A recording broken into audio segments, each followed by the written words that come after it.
Estamos aprendiendo sobre la honra, algo que he titulado Honra y Recompensa. Y la última semana que estuvimos hablando de honra y recompensa fue la pasada y estuvimos hablando de la honra dentro del hogar, ¿no? Nos reímos un montón con lo que estuvimos exponiendo, ¿no? Porque son cosas muy prácticas y que a todos nos pasan, ¿no? La honra entre esposos, entre hijos. Y hoy quiero meterme bueno, en lo mismo, honra y recompensa, pero honrar a los iguales. ¿Quién son los iguales? Mira al que tienes al lado y dile, hola brother, ¿cómo estás? Hola mi hermano. ¿Verdad? Los iguales son con lo que más nos codeamos. Al final, con la gente que más estamos es la que está en el mismo nivel de autoridad que nosotros. Así que honra y recompensa, honrar a los iguales. Y quiero leer Mateo 10, 40, 41, que es, digamos, uno de los versículos base de esta enseñanza. Dice, el que recibe o el que honra, recibir o honrar, tienen el mismo significado. El que recibe o el que honra a ustedes, me recibe o me honra a mí. Son palabras de Jesús. Y el que me honra a mí, honra al Padre, quien me envió.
Sí, bueno, honra y recompensa. Mateo 10, 40, 41. Íbamos cuando dice, el que honra a un profeta, por cuanto es profeta, recompensa. ¿Qué es lo que recibe? Una recompensa de profeta recibirá. Y el que honra a un justo, por cuanto es justo, recompensa de justo recibirá. Digamos que nuestros iguales están en esas tres categorías. Luego habla de los pequeñitos. Dice, cualquiera que le dé un vaso de agua a este pequeñito por cuanto es discípulo, no perderá su recompensa. Está hablando el Señor Jesús ahí de tres niveles de honra o de tres niveles de personas que nos rodean a los que nosotros tenemos que honrar. Y son los que están por encima, el profeta, las autoridades, los justos, que son los iguales, y los pequeñitos, que son aquellos que están bajo nuestra autoridad. Por ejemplo, en casa son nuestros hijos que están bajo nuestra autoridad, o si en este caso yo como pastor, los pequeñitos sois vosotros, porque estáis bajo mi autoridad, pero al mismo tiempo Ramón es mi igual, porque está al mismo nivel de autoridad que yo, y luego yo también estoy bajo autoridad, porque sabéis que tenemos al pastor Juan Carlos, por ejemplo, que está por encima de nosotros. Entonces, hoy vamos a hablar de los iguales, ¿ok? Y hemos empezado leyendo ese texto. Ahora, los justos son eso, nuestros iguales, aquellos que están al mismo nivel de autoridad que nosotros. Son con los que nos rodeamos todos los días y con los que más hay, ¿no? Por así decirlo. Son nuestros hermanos en la iglesia, por ejemplo. Ahora, yo quiero que veamos cómo hay un ejemplo en la Biblia que me llama poderosamente la atención. Es un ejemplo de honra precioso. Yo quiero que leamos este texto y verás que va a ser muy cortito. Bueno, el texto no es corto porque es 1 Samuel 24, pero sí que lo que vamos a aprender es muy sencillo. Y me ministra mucho la honra de David a Saúl. cómo David honró a Saúl. Y dice el verso 1 del capítulo 24 de 1 Samuel, después de que Saúl regresó de pelear contra los filisteos, se le informó que David se había ido al desierto de Engadi. Entonces Saúl escogió a 3.000 soldados selectos de todo Israel y fue en busca de David y de sus hombres cerca de los peñascos de las cabras salvajes. Ya había cabras salvajes, no solamente en la iglesia, hay cabras salvajes, ahí ya también. Yo siempre digo que tengo ovejas y alguna cabra, ¿no? Pero bueno, se me ha venido a la mente me callo. Bueno, en el lugar donde el camino pasaba por algunos rediles, Saúl entró en una cueva para hacer popov, para hacer sus necesidades, dice la traducción viviente, ¿no? La nueva traducción viviente, para hacer sus necesidades. Y resulta que cuando estaba ahí, pues ahí, como veis en la foto, el hombre estaría en cuclillas haciendo sus necesidades. Resultó que David y sus hombres estaban escondidos más adentro, en la misma cueva donde Saúl había entrado a hacer sus necesidades. Y dice, ahora es tu oportunidad. Los hombres de David le susurraron a David, ahora es tu oportunidad, porque claro, no pueden hacer ruido porque estaba solo. Ahora es tu oportunidad. Hoy el Señor te dice, te aseguro que pondré a tu enemigo en tu poder para que hagas con él lo que desees. Entonces David se acercó sigilosamente y cortó el pedazo del borde del manto de Saúl. Pero comenzó a remorderle la conciencia. Me gusta esto. Como David dijo, un momento empezó a remorderle la conciencia. ¿Qué estoy haciendo, no? Por haber cortado el manto de Saúl. Y les dijo a sus hombres, que el Señor me libre de hacerle tal cosa a mi señor el rey. Fíjate cómo reconoce a Saúl. No debo atacar al ungido del Señor porque el Señor mismo lo ha elegido. Entonces David contuvo a sus hombres, se ve que los hombres contuvo a sus hombres y no les permitió que mataran a Saúl. Después de que Saúl saliera de la cueva para seguir su camino, David salió detrás y le gritó, mi señor el rey. Cuando Saúl miró hacia atrás, David se inclinó. ¿Qué hizo David? Se inclinó hasta el suelo delante de él y le gritó a Saúl, ¿por qué le hace caso a la gente que dice que quiero hacerle daño? Este mismo día puede ver con sus propios ojos que no es verdad, pues el Señor lo puso a mi merced allí en la cueva y algunos de mis hombres me dijeron que lo matara, pero yo le perdoné la vida. Pues dije, nunca le haré daño al rey. Él es el ungido del Señor. Mire, Padre mío, fíjate cómo le habla. Lo que tengo en mi mano es un pedazo del borde de su manto. Yo lo corté, pero no lo maté.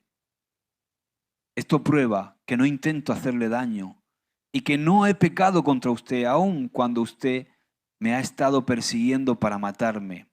¿Qué estaba haciendo Saúl? Persiguiéndolo para matarlo. Dice, que el Señor juzgue entre nosotros. Tal vez el Señor lo castigue por lo que intenta hacer, pero yo nunca le haré daño. Wow. Como dice el antiguo proverbio, de la gente malvada provienen las malas acciones, así que puede estar seguro de que nunca le haré daño. De todas formas, ¿a quién trata de atrapar el rey de Israel? Debería pasar tiempo persiguiendo a alguien que no... Dice, ¿debería usted estar persiguiendo a alguien que no vale más que un perro muerto o una sola pulga? O sea, así se sentía David. O sea, ¿para qué me persigues a mí si yo soy un perro muerto? Valgo menos que una pulga. Por lo tanto, que el Señor juzgue quién de nosotros tiene la razón y que castigue al culpable. Él es mi defensor y me rescatará de su poder. Cuando David terminó de hablar, Saúl le respondió, ¿realmente eres tú, David, hijo mío? Enseguida comenzó a llorar y le dijo a David, eres mejor persona que yo, porque has devuelto bien por mal. ¡Wow! Es cierto, has sido increíblemente bondadoso conmigo, porque cuando el Señor me puso en un lugar donde pudiste haberme matado, no lo hiciste. ¿Quién otro dejaría ir a su enemigo cuando lo tiene en su poder? Que el Señor te recompense. ¿De qué? Te recompense bien por la bondad que hoy me has demostrado. Ahora me doy cuenta de que ciertamente, fíjate lo que le dice Saúl, tú serás rey y de que el reino de Israel prosperará bajo tu gobierno. Y ahí termina diciendo, júrame entonces por el Señor que cuando esto suceda no matarás a mi familia. Y David le jura que no matará a su familia. Es impresionante, ¿verdad? Increíble la honra que David manifiesta aquí a Saúl, aún igual suyo. ¿Sabes por qué? Porque dice que, el mismo David dice que Saúl era el ungido, pero David era el ungido también, ¿verdad? Porque Saúl era el rey, pero David iba a ser rey. Sí, pero me ministra mucho la honra de David. Cómo David honra a Saúl y trayéndolo un poco a estos tiempos modernos, ¿no? Por ejemplo, yo como pastor tengo que caminar en honra con los demás pastores, por ejemplo, de aquí de Águilas. Y tenemos que hay una historia que me contaban hace un tiempo de un pastor que tiene un ministerio bastante grande en Inglaterra. Y este pastor tiene una iglesia muy grande y tiene varias iglesias. Es un ministerio así como el nuestro, pero aún más grande, ¿no? Con una congregación muy grande. Y resulta que se fue de vacaciones en un crucero con su esposa a descansar unas semanas. Y en ese tiempo, alguien, otro pastor de otra congregación, llamó a un trabajador suyo que se encargaba de las relaciones internacionales y de traducir todo el contenido del ministerio a varios idiomas. Era un chico muy bueno en su trabajo y que este pastor, aparte de ser cristiano, el chico lo había contratado hacía 12 meses, llevaba un año con él y lo había puesto en ese puesto en el tema de internacional para mover todo el tema del ministerio a nivel internacional, ¿no? Y el tío era buenísimo, pero el pastor había invertido 9 meses en formarlo, porque había muchas cosas que tenía que formar para que él pudiera hacer y desarrollar ese trabajo.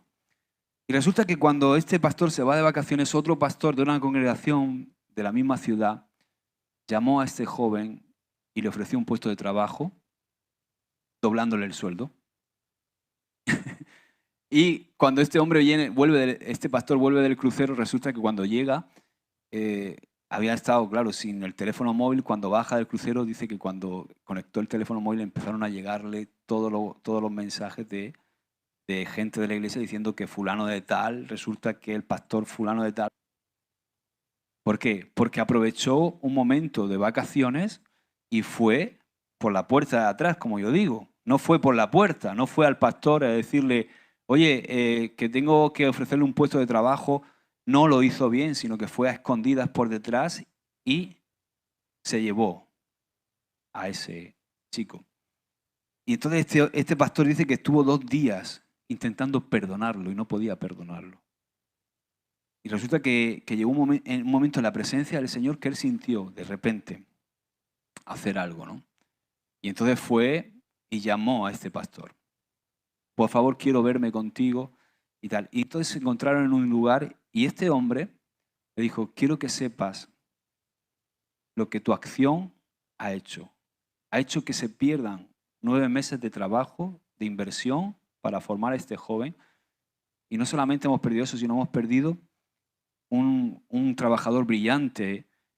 Y tú has hecho esto y lo has hecho mal porque lo has hecho a mi espalda. No entiendo por qué no viniste a mí. Me comentaste y me dijiste y no creo que lo hayas hecho bien. Pero quiero que sepas algo. Y es algo que el Señor me ha mostrado. Y es que yo quiero regalarte mi reloj. Te quita el reloj y se lo da. Y quiero que sepas que te sigo amando y que honro lo que estás haciendo. O sea, y ahí se quedó la conversación. De hecho, ellos son amigos y tienen una buena relación. Pero lo impactante de esto no es eso, es la reacción de este pastor que aún fue, después de lo que el otro lo había deshonrado, y él fue y lo honró. ¿Qué pasó?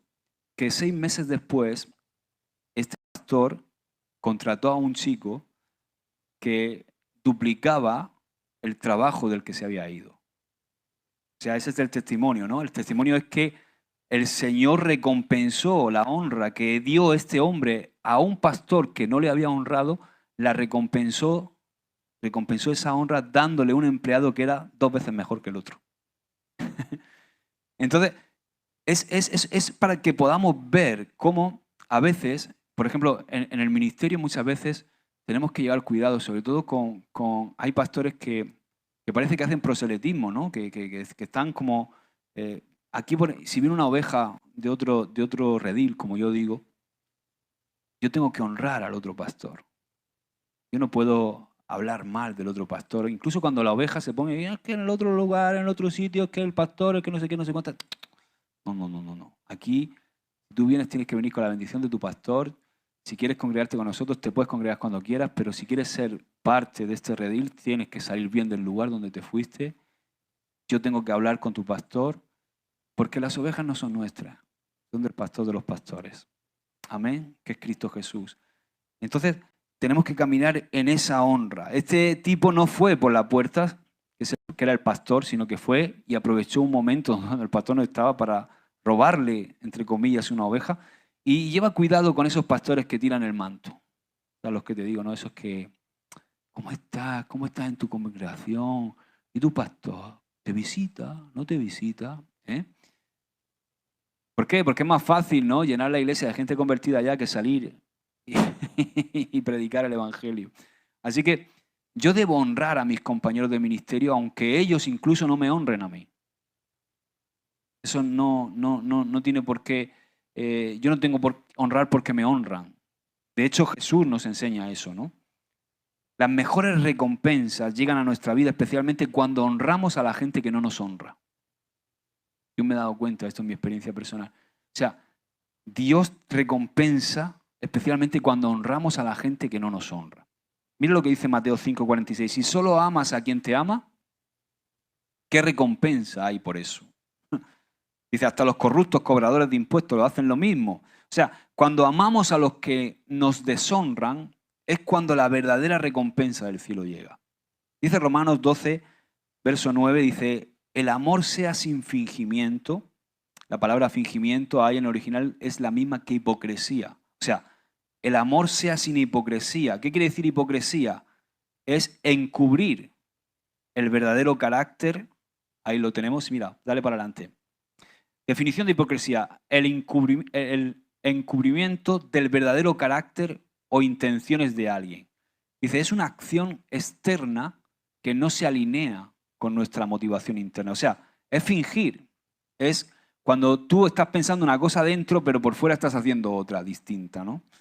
Así que el amor, dice Romanos 12:9, sea sin hipocresía, aborreced lo malo, seguid lo bueno, amaos los unos a los otros con amor fraternal. Y me gusta esto, dice, en cuanto a honra, prefiriéndoos los unos a los otros. ¿Cómo? Prefiriéndonos los unos a los otros. Ahora quiero leer a Pablo en Filipenses 2, verso 1. Dice, por tanto, si hay alguna consolación en Cristo, si algún consuelo de amor, si alguna comunión del Espíritu, si algún afecto entrañable, si alguna misericordia, completad mi gozo, le dice a los filipenses, sintiendo lo mismo, teniendo el mismo amor, unánime, sintiendo una misma cosa, nada hagáis por contienda o por vanagloria, antes bien con humildad, estimando cada uno a los demás como superiores a él mismo. ¡Wow! ¿Tú sabes algo? ¿Quieres que te diga algo? Dios te estima a ti más que a sí mismo. ¿Qué he dicho? Dios te estima a ti más que a sí mismo. Y esto es algo que dices tú, pero wow, ¿qué dices? Si Dios es el rey del universo, Dios es Dios creador, todopoderoso, lleno de poder. O sea, no existe nada por encima de Dios, no existe nada más grande que Dios. Y me estás diciendo, Josué, que Él me estima más a mí que a sí mismo. ¿Cómo Dios me va a estimar a mí más que a sí mismo si Él es el Dios del universo? Te voy a dar 3 pruebas de esto. Mira, la primera, ¿qué acabamos de leer? Acabamos de leer Filipenses 2, del 1 al 3, pero dice el verso 3. Nada hagáis por contienda o por vanagloria, antes bien con humildad, estimando cada uno a los demás como superiores a él mismo. ¿Qué nos está diciendo la palabra de Dios ahí? Porque esto no lo escribió solamente Pablo a los filipenses, esto es palabra de Dios. Y la palabra de Dios nos está diciendo que estimando cada uno a los demás como superiores. Y tú puedes decir, ya, pero pastor, esto fue Pablo escribiéndole a los filipenses que no se estimaran a ellos mismos, sino que estimaran a los demás como superiores a ellos mismos. Es Pablo escribiendo a los filipenses. Sí, pero es palabra de Dios. ¿Y sabes qué? Dios nunca nos va a pedir a nosotros que hagamos algo que Él mismo no hace. Nunca. Aquí es donde los padres pinchamos muchas veces con los hijos. ¿Por qué? Porque muchas veces le estamos pidiendo a nuestros hijos que hagan cosas que nosotros no hacemos. No le chilles a tu hermano. Y tú estás chillándole todo el día a tu mujer. No pongas los pies en la mesa. Y tú estás todo el día con los pies en la mesa. Saca la basura. Y nunca saca la basura. Haz esto, ¿verdad? Ahí es donde los padres fallamos. Dios no es así porque Dios no es un hipócrita. Dios nos pide que seamos humildes porque Él es el más humilde. Dios nos pide santidad porque Él es el más santo. Dios nos pide amar porque Él es amor. Dios nos pide misericordia porque Él es el más misericordioso. Dios nos pide servir porque Dios es el que más sirve. ¿Cuántos de vosotros sabéis que Dios es Rey de reyes, Señor de señores y siervo de siervos? Tú ponte a pensar, ¿qué hago yo por el Señor? ¿Qué hago? Y me sobran dedos de una mano para decir en qué estoy sirviendo yo al Señor. Ahora piensa por un momento cuánto te sirve el Señor a ti. Hace amanecer un nuevo día cada día para ti. Te da el oxígeno, te da la vida, te da alimento, te da el trabajo, te da la capacidad, te da la fuerza. Solamente con que te dé la vida ya te da todo. Fíjate si el Señor. Entonces, ¿quién sirve más, tú o el Señor? El Señor. Así que si Él me pide servir, es porque Él sirve aún más. Y sabes que lo mejor de todo es que Dios nos pide algo que Él mismo nos da. ¿Qué quiere decir con esto? Porque Él nos ha compartido su naturaleza. O sea, Él te pide que tú des el fruto del Espíritu, des su naturaleza, pero no te lo pide sin habértelo dado. No sé si me estás entendiendo. Dice 2 de Pedro 1:4, dice, y debido a su gloria y excelencia nos ha dado grandes y preciosas promesas. Estas promesas hacen posible que ustedes participen de la naturaleza divina y escapen de la corrupción del mundo causada por la carne y por los deseos humanos.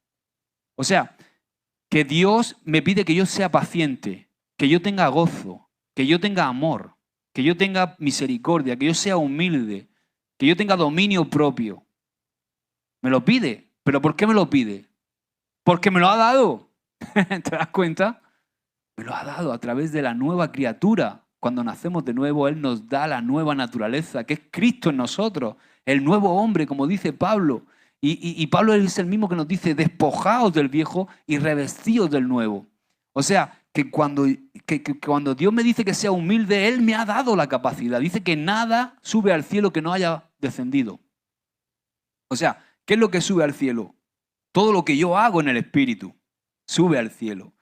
¿Por qué? Porque es su naturaleza en mí. O sea, Él me demanda que yo sea humilde, pero me lo demanda porque me lo ha dado antes. Porque Él no quiere que sea una falsa humildad como es la falsa humildad de la carne, sino quiere que sea la humildad que viene como fruto, como un resultado del fruto del Espíritu en nuestra vida.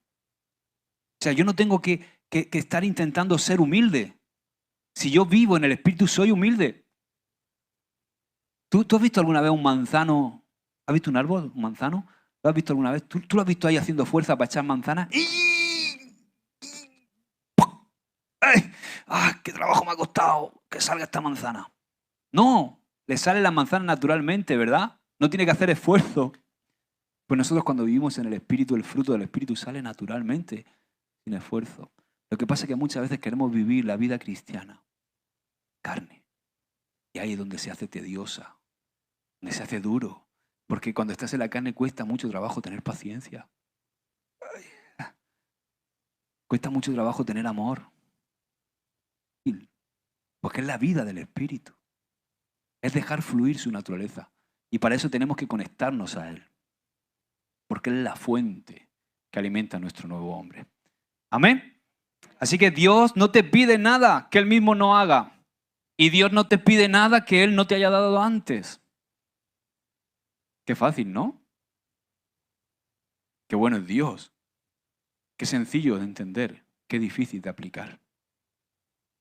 Ahora, queda claro que Dios nunca le pide a sus hijos que hagan algo que Él mismo no ha hecho. Y ese es uno de los motivos por los cuales yo digo que Él te prefiere a ti, a sí mismo. Ahora, el segundo motivo, te voy a hacer una pregunta. ¿Quién fue crucificado? ¿Nosotros o Él?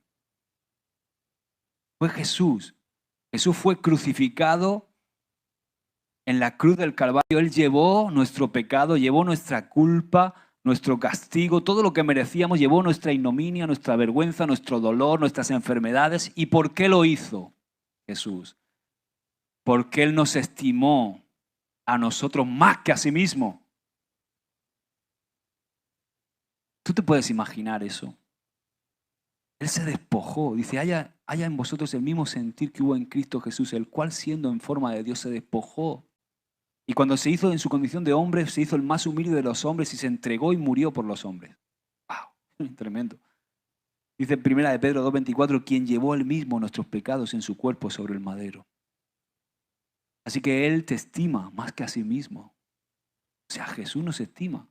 ¿Sabes por qué Jesús pudo decirles, por ejemplo, cuando caminaba por el mundo y se enfrentaba con los fariseos? Ahora, mira, Jesús se enfrentaba con la gente que se oponía a Él en el espíritu. Porque es fácil, cuando hay gente que te deshonra o cuando hay gente que se enfrenta a ti, que es tu rival, es fácil deshonrar también. Lo que te sale en tu vieja naturaleza es, va a flipar este. ¿Verdad que nos sale? Ahora, tú puedes a lo mejor pensar que Jesús, oye, pues Jesús también se hizo un hato y entró al templo y empezó a tirar todas las mesas de los cambistas, ¿verdad? Porque el celo por su casa le consumía. Y también vemos a Jesús decirle camada de víboras, hipócritas, ¿verdad? ¿Tú crees que Jesús estaba deshonrándolos? Porque ellos no le honraban a Él. Y tú puedes pensar, oye, eso también lo hago yo. Viene uno, me chincha y le digo, hipócrita, víbora. ¿No? ¿Sabes cuál es la diferencia? ¿Sabes por qué sé que Jesús lo hizo en el Espíritu? Porque Jesús tenía autoridad para decirles camada de víbora, hipócritas, porque Él estaba dispuesto a morir por ellos. Esa era la diferencia. O sea, Jesús pudo decirle a los fariseos y a todos los líderes religiosos que estaban contra Él, hipócritas, camada de víboras, porque los amaba tanto que estaba dispuesto a morir por ellos. Por eso sé que lo hizo en el Espíritu. Así que la próxima vez que vayas a decirle a un hermano algo, piensa si estarías dispuesto a morir por él. Si lo amas tanto, ¿verdad? Ese es el amor. Muchas veces los pastores tenemos que decir cosas, pero tenemos que llevar cuidado como las decimos. Porque tiene que ser el amor. Cuando yo te amoneste, cuando yo te exhorte en algo que vea que no está bien, tiene que ser algo que sea, motivación sea el amor. Incluso en un acto que quizá tú me deshonres a mí como pastor, yo no puedo decir, se va a enterar este, quién es el pastor aquí. La motivación tiene que ser el amor. Tengo que hacerlo en el espíritu y decirle, esto no lo has hecho bien, pero quiero decirte que yo te honro a ti. Te amo, mi hermano. ¿Entiendes? Para poder corregir hay que amar. Por eso Jesús tenía autoridad para corregir. Él estaba dispuesto a morir por ellos. Así que esa es la segunda. La segunda es que fue Jesús quien ocupó nuestro lugar. Él nos estima a nosotros más que a nosotros, que se estima a sí mismo. Es algo increíble. Romanos, el tercero de, yo lo diré, ay, estoy espeso hoy. No, hemos dicho que las pruebas, ¿no?, de que Jesús nos estima a nosotros más que a sí mismo. La tercera prueba, digamos, es Romanos 12:10. Dice, que lo hemos leído, dice, amaos los unos a los otros con amor fraternal en cuanto a honra, prefiriéndonos los unos a los otros. O sea, Jesús, que es el primogénito, él fue el primogénito. Él dejó de ser el unigénito para hacerse el primogénito de muchos hermanos que vinimos detrás, que somos todos nosotros. Y Jesús escogió morir por nosotros. O sea, Jesús nos escogió a nosotros antes que a sí mismo, y esto es algo precioso. Ahora, mira cómo expresó Jesús esto, porque, chicos, hijos, los más jóvenes, quiero que estéis atentos a esto. Sobre todo porque esto pasa mucho con los hermanos, ¿no? Con los hermanos en la iglesia y con los hermanos en la carne. Mira lo que Jesús expresa en Mateo 7:12. Ahí está la regla de oro. Esta es la regla de oro. Está en medio del Sermón del Monte. Y quiero leerlo de la versión MSG. La puedes encontrar en cualquiera, en tu aplicación del móvil, la Messenger. Dice, Jesús dijo aquí hay una sencilla regla. Pregúntate, ¿qué es lo que quieres que la gente haga por ti? Después, toma la iniciativa y hazlo por ellos. O sea, Abel, por la mañana, cuando te levantes, hijo, piensa en qué te gustaría que te hicieran y ve y házelo a Rubén.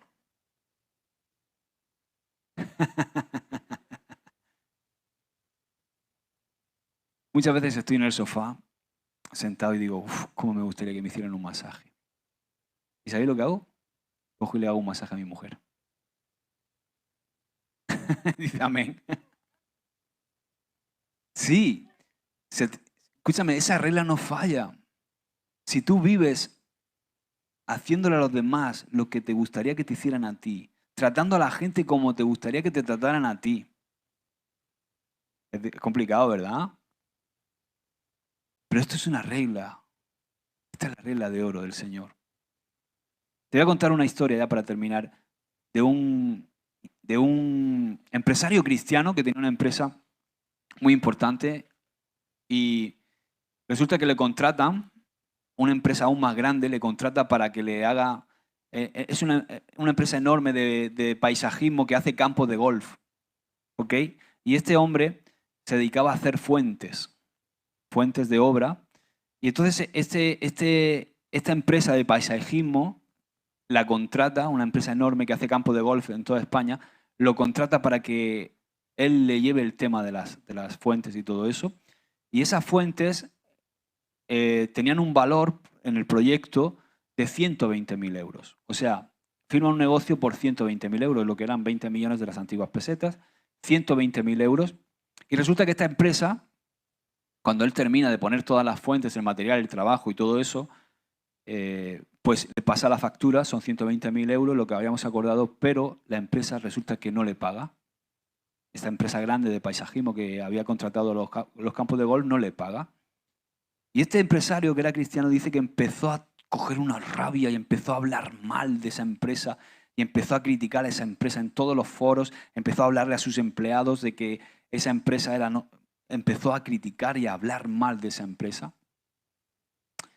Claro, era una empresa grande, la de este empresario cristiano, pero no era tan grande. O sea, 120.000 euros en todo el material que habían invertido fue una inversión muy fuerte y la empresa estaba sufriendo las consecuencias, incluso estaban temiendo por si iban a poder salir adelante. Pero este hombre dice que él, como buen cristiano, un día estaba orando al Señor contrariado, pensando... Dice que era como gotera continua en su cabeza, no paraba de pensar en esa empresa que le había estafado 120.000 euros. Y resulta que se metió en oración y el Señor le dijo, tú tienes que honrar a esa empresa. Has estado hablando mal de esa empresa, primero a tu familia, luego a todos tus empleados. Has estado hablando mal de esa empresa a un montón de empresas, también a un montón de conocidos. No paras, tienes hiel en tu boca. No paras de hablar mal de esa empresa. Y dice, yo quiero que tú hagas lo siguiente, quiero que vayas, te reúnas con el jefe de esa empresa y le pidas perdón por estar difamándolo. Dice, ¿cómo? Y el tipo salió, dice, sentí tan fuerte esto de parte de Dios que salió y llamó inmediatamente al jefe de la otra empresa. Se presentó allí, el jefe lo recibió, entró a su despacho y le dijo, buenas. Y claro, el jefe de la otra empresa estaba como, dice, quiero que sepas que vengo a pedirte perdón. ¿Cómo? Sí, perdón porque te he difamado, porque no he honrado tu empresa, porque he hablado mal de tu empresa a mis empleados, porque he hablado mal de tu empresa en todos los lugares, en todo el lugar donde he estado, he difamado tu empresa y he hablado mal de tu empresa. Escúchame, vengo a decirte que me pagues cuando quieras. Págame cuando quieras. Y además, te voy a decir algo más. Escúchame, no me pagues los 120.000 euros. Págame lo que tú creas que vale mi trabajo. Y el otro jefe se quedó boquiabierto. El tipo se despidió de él, le dio la mano, dijo, y se fue. A la semana siguiente recibió en su buzón de su empresa un sobre con un cheque. Y entonces se va para adentro, para el despacho, el cheque venía con el membrete de esa empresa y cuando lo abre, saca el cheque y el cheque era de 25.000 euros. Tú dirás, vaya recompensa, ¿no? O sea, la otra empresa, escúchame bien, la otra empresa le pagó en vez de 120.000, que es lo que habían acordado, como él le había dicho que le pagara solamente lo que él creyera que valía su trabajo, este estimó que su trabajo valía en 25.000 euros. O sea, 95.000 euros menos. Claro, y tú dirás, pues vaya una recompensa, pastor. Este hombre fue, lo honró y tal, pues vaya una recompensa. Pero ahí se quedó la cosa. Resulta que 2 semanas después, el Ayuntamiento de Madrid llamó a este empresario y firmó un contrato por 6 millones de euros. Pero es que no solamente queda eso, sino que resulta que le llama el Ayuntamiento de Barcelona también y de Valencia y firma un contrato también de 9 millones de euros en Barcelona y de 4 millones de euros en Valencia para hacer obra pública y acondicionar determinados jardines y todo eso. O sea que ahí vino la recompensa. Y ahora es un empresario de éxito impresionante. Ahora, ¿qué quiero decir con esto? Que a veces la honra no te va a venir o la recompensa no te va a venir. No te va a venir de parte de la persona a la que has honrado. Muchas veces te va a venir la recompensa de otro lugar. Y esto nos pasa muchas veces. Muchas veces parece que honramos a alguien y esperamos que esa persona nos dé la recompensa por honrarlo, pero a lo mejor no viene de ahí la recompensa, pero tú tienes que seguir honrando. Yo me imagino la cara de este hombre cuando abrió el cheque y dijo, señor, me has dicho que vaya, le pida perdón al sinvergüenza este y me manda 25.000 euros cuando la factura era de 120.000. Pero él hizo y fue obediente y honró. Y vino la recompensa. En un año triplicó su empresa. Así que Jesús dice que ¿qué recompensa hay en honrar a los que nos honran? No, no hay recompensa en eso. También dice que amemos a quién, a nuestros qué, enemigos, y que bendigamos a los que nos maldicen. ¿Sabes qué? Jesús, fíjate, Jesús nos honró a nosotros antes de que nosotros le pudiéramos honrar a Él. Esto es tremendo, ¿verdad? Gloria a Dios. Así que ¿cuántos van a honrar? Esa es la manera, ¿verdad?, en la que debemos vivir entre nosotros, honrándonos y prefiriéndonos en honra los unos a los otros, porque vamos a recibir una recompensa del cielo. Amén. Padre, te damos gracias, Señor, por tu palabra hoy. Queremos vivir, Señor, con la regla de oro. Ay, Padre, que nosotros podamos vivir aquí en este lugar. Yo sé que tú vas a traer una recompensa de avivamiento, la recompensa particular a cada uno de nosotros en nuestros hogares si nos movemos dentro de la regla de oro. De preferirnos en honra los unos a los otros, Señor. De hacerle a la gente y tratar a la gente como nos gustaría que nos trataran a nosotros, Señor. Ayúdanos, Padre, porque Nuestra carne está ahí, Señor. Tú esto lo demandas de nosotros, pero tú nos has dado el poder para hacer lo que es tu naturaleza en nosotros, Señor. Queremos vivir en el Espíritu para poder, Señor, dar el fruto, Señor. Que no sea algo que salga fingido o hipócrita, Señor, sino que sea algo que nazca de nuestra naturaleza espiritual, el honrarnos los unos a los otros y el darnos por los demás, Señor.